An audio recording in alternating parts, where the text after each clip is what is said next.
Hello everyone, আমি আলামিন second স্কুলের পক্ষ থেকে তোমাদের প্রত্যেকে জানাচ্ছি স্বাগত। তো আজকের ভিডিওটা মনে হয় একটু ব্যতিক্রমভাবে শুরু হয়েছে। অর্থাৎ ভিডিও শুরুতে মনে হয় তোমরা দেখছো যে একটা দরজা দেখা যাচ্ছে। তো আমি এই দরজাটা কিন্তু আমার এই ভিডিও শুরুতেই না, কোনো এক ভিডিওর শেষে আমি কুইজ আকারে তোমাদেরকে দিয়েছিলাম যে এই দরজাটা আসলে কী ম্যাটেরিয়াল দিয়ে তৈরি করা হয়েছে। গত কয়েকটা ভিডিও পূর্বে আমি এটা দিয়েছিলাম।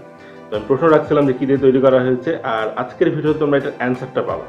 তো দরজাটা কিন্তু আসলে কিছু না, নর্মালি যেভাবে একটা দরজা তৈরি করা হয় কাঠের ফ্রেম দিয়ে, সেইভাবেই তৈরি করা হয়েছে। এটা হচ্ছে প্লাইউড দিয়ে তৈরি করা হয়েছে, এবং দরজার মাঝখানে যে কাচের মতো বা ডায়মন্ডের মতো চকচক করছে দেখছো, এইটা নিয়ে আমার প্রশ্নটা ছিল এই ম্যাটেরিয়ালটা কি। তো তোমাদের মধ্যে হয়তো অনেকেই ব্যাপারটা সম্পর্কে জানো না। আজকে আমার ভিডিওর মাধ্যমে হয়তো বা তোমরা এটা সম্পর্কে একটা ধারণা পেয়ে যাবে। তো এগুলোকে আমরা ceramic tiles, stone tiles, mosaic cube অথবা গ্লাস কিউব কিন্তু আমরা বলে থাকি। তো আসলে এটার নামটা বিভিন্ন জায়গাতে বিভিন্ন নামে এটা পরিচিত। তো এটা হচ্ছে জিনিসটা কি, কোথায় পাওয়া যায়, কিভাবে ব্যবহার করতে হয়, এই সম্পর্কে বিস্তারিত তোমরা আজকে জানতে পারবে। তো এটা কিন্তু সেটিং পদ্ধতিটা এর আগে আমরা তোমাদেরকে 3D প্যানেল লাগানো দেখেছিলাম, সেম একই পদ্ধতি। যদি ওই ভিডিওটা আমার না দেখে থাকো তাহলে এই যে মাথার উপরে দেখো আইকনতে ক্লিক করলে ভিডিওটা কিন্তু পেয়ে যাবে কীভাবে 3D প্যানেল লাগাতে হয়। তো চলো আজকে আমরা এটা নিয়ে কথা বলবো যে এটা কোন কাজে ব্যবহার করা হয়, কী কাজে ব্যবহার হয়, কীভাবে ব্যবহার করতে হয়, কীভাবে ব্যবহার করলে আমাদের ডিজাইনটা আরও অনেক সুন্দর হবে। কিন্তু তার পূর্বে বরাবর মতো তোমরা যারা আমার চ্যানেল নতুন অবশ্যই আমার চ্যানেলটিতে সাবস্ক্রাইব করে নিবে এই টাইপের ভিডিওগুলো পাওয়ার জন্য, বাস্তব ভিত্তিক ভিডিওগুলো পাওয়ার জন্য। বিশেষ করে architecture, interior design, 3D design, modelling, civil, estimate, এই বিষয়গুলো সম্পর্কে যাদের বাস্তব জ্ঞানের প্রয়োজন আছে, বাস্তব অভিজ্ঞতার প্রয়োজন আছে, তারা অবশ্যই আমার চ্যানেলটিতে সাবস্ক্রাইব করে। চলো আমরা প্রবেশ করি মেন ভিডিওতে। Let's go to computer. Guys, ছোট্ট একটি ইন্টার পর আমি আলামিন আবার জানাচ্ছি তোমাদেরকে স্বাগতম। প্রথমে তোমরা প্যাকেটটি লক্ষ্য করো। এই প্যাকেটে লেখা আছে গ্লাস মোজাইক বা গ্লাস কিউবস, এবং আমি যদি প্যাকেটটি খুলি তবে তোমরা যেমন দেখতে পাচ্ছ সেম এইভাবেই প্যাকেটে থাকে। অর্ডার দেওয়ার পর আমি এইভাবেই তাদের কাছ থেকে প্যাকেটটি পেয়েছি। লক্ষ্য করো এইভাবেই প্যাকেটে থাকে, এবং প্রত্যেকটির পেছনে একটু আলাদা করে পলিথিন দিয়ে র্যাপিং করা থাকে। আর এই ছোট ছোট টুকরোগুলো যেটা দেখতে পাচ্ছ, এটা আসলে কাটার পর এইভাবে আমি রেখেছি, এটা আলাদাভাবে আর কি এখানে রাখা হয়েছে। এবার তোমরা লক্ষ্য করো এটিও গ্লাস কিউব, তবে আলাদা একটু ধরনের। এটিও সেম একইভাবে আমি প্যাকেট থেকে বের করলাম আর কি। এবং লক্ষ্য করো এর পেছনেও কিন্তু পাতলা পলিথিন দিয়ে র্যাপ করা আছে। পেছনে দেখো মশারি বা নেটের মতো একটা আবরণ দেয়া আছে, যেন আঠাটা এতে লাগানো যায়।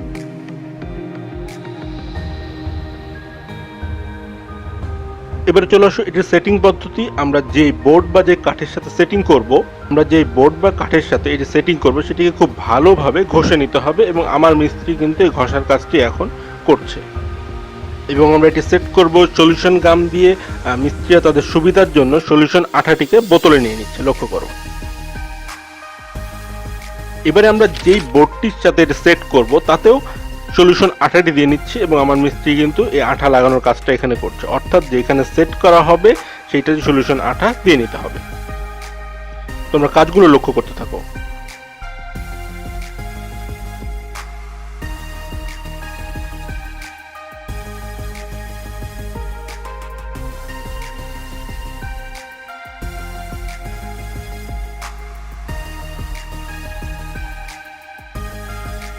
আমি যেই সারফেসটাতে আমার এই গ্লাস কিউবগুলো সেট করব তার পুরোটাতে কিন্তু সলিউশন আঠা দিয়ে নিতে হবে, এবং এই কাজটি কিন্তু মিস্ত্রি সম্পন্ন করলো, লক্ষ্য করলো তোমরা।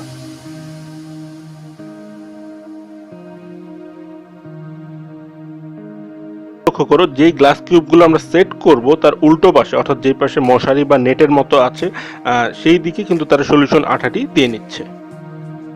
এখানে আমার মিস্ত্রির কাজটি লক্ষ্য করলে তোমরা বুঝতে পারবা। এটা একটু সময় নিয়ে আস্তে আস্তে খুব ভালো মতো করে নিতে হবে, যেন কোনো জায়গাতে আঠার কোনো গ্যাপ না থাকে।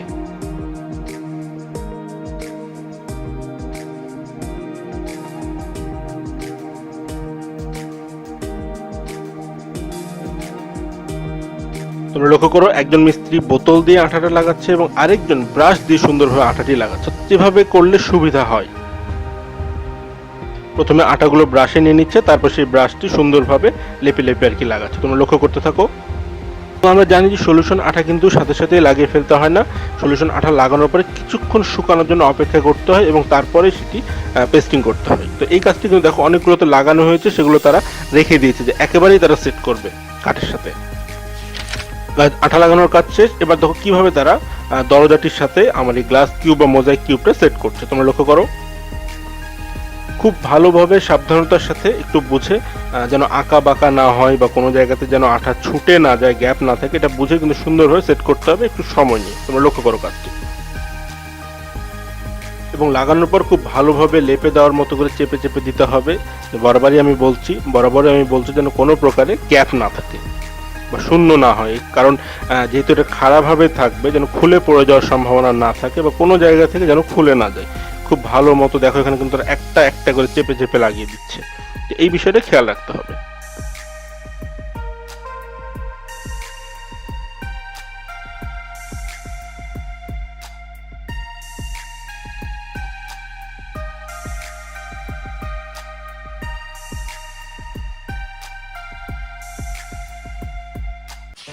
এবার লক্ষ্য করো, আমার দরজাটির প্রায় অর্ধেকের মতো অংশ বা কিছু অংশ কিন্তু লাগানো হয়ে গেছে, স্টেপ বাই স্টেপ ধারাবাহিকভাবে তারা লাগিয়ে ফেলেছে। লক্ষ্য করো দরজাটি এখন কেমন লাগছে। তোমাদের সুবিধার জন্য আমি আরো একটি লাগানো তোমাদেরকে দেখাই, সেম একই, নতুন কিছুই না। দেখো, লক্ষ্য করো। আমার মনে হয় এভাবে দেখার পরে লাগানোর ব্যাপারে তোমাদের কোনো প্রশ্ন থাকার কথা না। তোমরা ভালো মতো লক্ষ্য করো ভিডিওটি।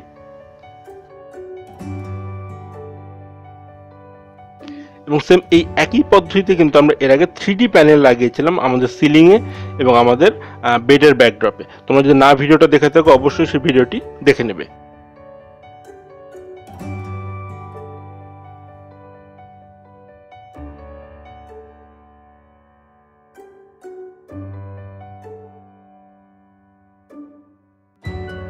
অলরাইট গাইস, তো এক একে করে আমার সম্পূর্ণ দরজাতেই এই গ্লাস কিউব বা মোজাইক কিউব লাগানো শেষ।